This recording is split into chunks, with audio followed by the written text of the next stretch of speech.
हाम्रो गाउँको बाबा बनस्कन्ने मन्दिर देखाउँछु भनेर आएको म, तर अनौठो घटना घट्यो। सोलो फ्यामिली के छ मेरो चाहिँ एकदम ठिकठाक छ। हजुरहरूको पनि ठिकठाक नै होला भन्ने आशा गर्छु। आज 2083 साल साउन 25 गते अन्तिम सोमबार चिरी चिटिक्क परेर म पनि मेला जान्छु भन्ने योजना बनाए। मन्दिर जान्छु भन्ने योजना बनाए, त्यो पनि 4-5 बजेतिर।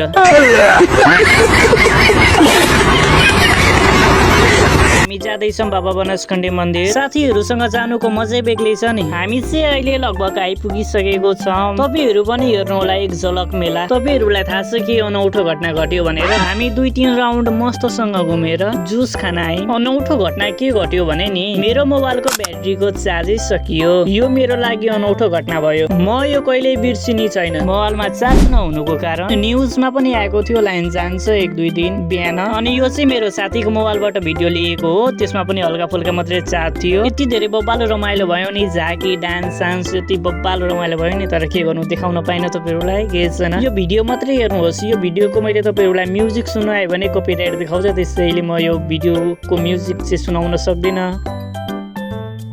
Thank you for watching. See you next video and by.